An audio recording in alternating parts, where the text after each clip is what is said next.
কার follower তুমি? জেনে নাও তোমার হিরোকে। Know your hero, know your prophet. তোমার নবীকে আজকে চিনে যাও। তুমি কার ফলোয়ার, তুমি কার ফ্যান, কে তোমার সেলিব্রিটি জেনে যাও। একটা লাইক পাওয়ার জন্য কত সেলফি, এমনে ওমনে। কোন নবীর ফলোয়ার আপনি, কার ফলোয়ার?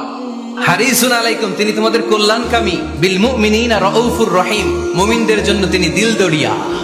তার দিলের মধ্যে শুধু মায়া, তার জানের মধ্যে শুধু মায়া, প্রেম আর ভালোবাসা। চিল্লায় বলে ঠিক কিনা? মক্কায় ইহুদিরা এসে দল পাকালো, চল মুহাম্মদকে আজকে প্রশ্ন করে আটকায় দিব। কি প্রশ্ন করবি? ইহুদিরা বলে এমন প্রশ্ন জানা আছে এগুলোর কিছুই মুহাম্মদ জানে না। ইহুদিরা এসে হাজির, মুহাম্মদ আমরা কালিমা পড়ে মুসলমান হব। আল্লাহ রাসূল তো মহা খুশি, তাই আসো, তবে শর্ত আছে। কি শর্ত? 3টা প্রশ্নের উত্তর দিতে পারলে লাইন ধরে আমরা সব কালিমা পড়ে ফেলবো। কোন 3টা প্রশ্ন বলো? তারা প্রশ্ন শুরু করলো। প্রশ্ন নাম্বার 1, মা হুয়া রূহ। মুহাম্মদ বলো তো রুহু কারে বলে? রুহু কি? রুহু কাকে বলে? এই যে রুহু, এটা দেহের মধ্যে ঢুকলে মানুষ নড়ে চড়ে, অ্যানিমেশন, জীবন্ত প্রাণবন্ত। এটা যখন চলে যায় আর লড়ে আর নড়ে চড়ে। আমাদেরকে একলা ফেলে যখন রুহু চলে যায় দেহে কোনো নাড়াচাড়া নাই। ইহুদিরা বলল প্রথম প্রশ্ন রুহু কারে বলে বলো। 2 নাম্বার প্রশ্ন মানহুম আসহাবুল কাহাফ। আসহাবে কাহাফ সম্পর্কে কি জানো? কি জানো বলো। গুহাবাসী, গুহাবাসীদের সম্পর্কে কি জানো? অনেক আগে তারা এসেছিল পৃথিবীতে।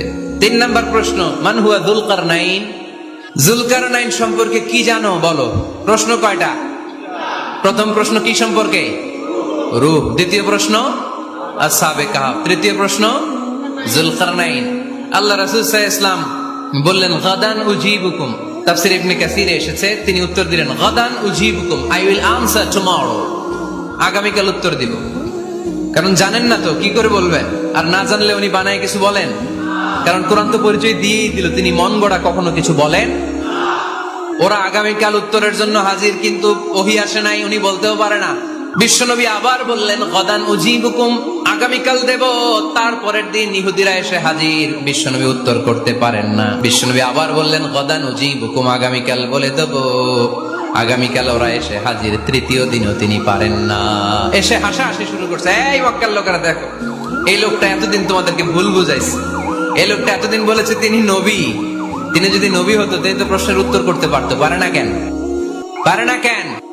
এটাই প্রমাণ করে তিনি নবী নন। তিনি যদি পারতো উত্তর দিয়ে দিত। তিনি যদি জানতেন তাহলে তো উত্তর দিতেন। পারেন না কেন? 3 দিন 4 দিন, আহা, নবীও লজ্জায় অসহায়, উত্তর দিতে পারেন না। টানা 15 দিন। টানা কয়দিন? ওহী আসে নাই, নবী উত্তরও দিতে পারে না। আল্লাহ রাসূল সাল্লাল্লাহু আলাইহি ওয়াসাল্লামের জন্য এত বিব্রতকর পরিস্থিতি আর কখনো ছিল না। তিনি বারবার বলতেছেন কালকে বলবো, কিন্তু উত্তর আসে না। এর কারণ নবী ইনশাআল্লাহ বলে নাই। কি বলে নাই? নবীর মাধ্যমে, আমার পেয়ারা নবীর মাধ্যমে আমাদেরকে শিখানোর জন্য আল্লাহ 15 দিন ওহী নাজিল বন্ধ করলেন। চিল্লায় বলেন কয়দিন? এরপর আল্লাহ কোরআনের আয়াত নাজিল করলেন ওয়ালা তাকুলান্না লিশাইইন ইন্নী ফাইলুন যালিকা গাদা ইল্লা আইয়াশা আল্লাহ। নবী গো, ভবিষ্যতের কোন কাজের ব্যাপারে যদি কাউকে ওয়াদা দেন, ওয়াদা দেওয়ার আগে অবশ্যই ইনশাআল্লাহ বলে দিয়ে। নবীর মাধ্যমে আমরা শিখে গেলাম না? এবার আল্লাহ 3টা প্রশ্নের উত্তর জানাই দিলেন। ইয়াসআলুনাকা আনির রূহ কুলির রূহু মিন আমরি রাব্বি ওয়া মা উতীতুম মিনাল ইলমি ইল্লা কালিলা। দ্বিতীয় উত্তর জানাই দিলেন আম হাসিবতা আন্না আসহাবাল কাহফি ওয়ার রাকিব কানু মিন আয়াতিনা আজাবা।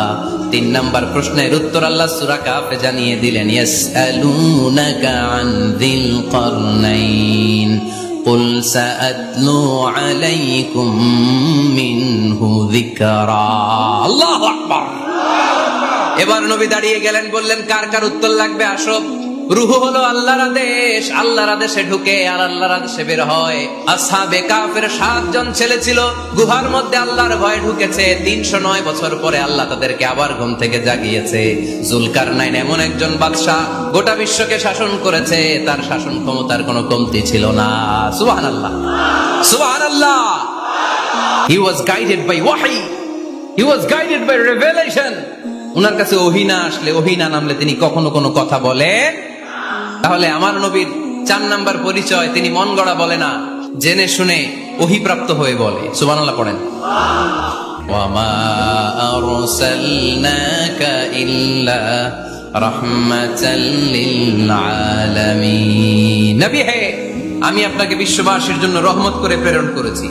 আপনি গোটা বিশ্বের জন্য রহমত, রাহমাতাল লিল আলামিন, সমগ্র বিশ্ব জাতির জন্য রহমত। নাকি আল্লাহ বলছেন রাহমাতাল লিল মুসলিমিন, শুধু এই মুসলমানদের জন্য আপনি রহমত বলছেন? নাকি বলছেন রাহমাতাল লিল মুমিনিন, শুধু মুমিনদের জন্য রহমত? আল্লাহ কি বলছেন রাহমাতাল লিল মুসাল্লিন, শুধু এই মুসল্লিদের জন্য রহমত? আল্লাহ বলছেন কি রাহমাতাল লিল নবী হে, O my prophet, I have sent you as a mercy for the entire universe. গোটা বিশ্বের জন্য আপনি রহমত, গোটা বিশ্বের জন্য, সবার জন্য আপনি দিলদরিয়া। এজন্য কোরআন বলল লাকাদ জাআকুম রাসূলুম মিন আনফুসিকুম আজিজুন আলাইহি মা আনিতুম হারিসুন আলাইকুম বিল মুমিনিনা রাউফুর রহিম। তিনি আমার নবী, যিনি তোমাদের কাছে রাসূল হয়ে এসেছেন। আজিজুন আলাইহি মা আনিতুম, যেই জিনিসটা তোমাদেরকে কষ্ট দেয় এই জিনিস মেনে নেয়া নবীর পক্ষে সম্ভব না। যে জিনিসটা আমাদের দুঃখ দেয় ওইটা আমার নবী মেনে নিতে পারেন